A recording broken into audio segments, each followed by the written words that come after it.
弟兄姊妹平安，今日所讀嘅經文係撒母耳記上第15章第1節至35節，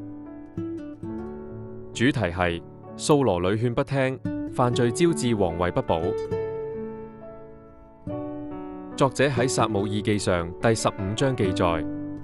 撒母耳傳達上主嘅吩咐，叫掃羅去攻打亞瑪力人，追討佢哋以前攔咗以色列人嘅罪，命令佢將男女老少同牛羊都要全部滅絕。於是掃羅帶兵打敗亞瑪力人，但就憐惜亞甲王，又唔捨得嗰啲上好嘅牛羊，冇徹底滅絕，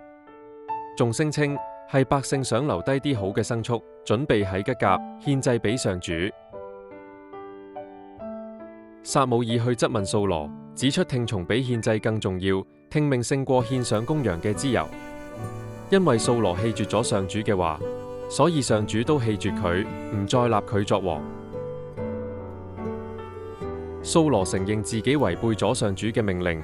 求撒母耳赦免佢，陪佢一齊去敬拜上主。後來撒母耳返咗去自己嘅家鄉拉瑪，直到離世都冇再見過掃羅。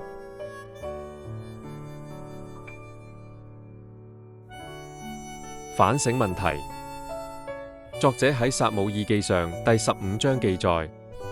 掃羅留低本來應該滅絕嘅嘢，唔肯徹底順從。咁你有冇試過對上主嘅命令選擇性去順從，只揀啲自己想聽嘅去做呢？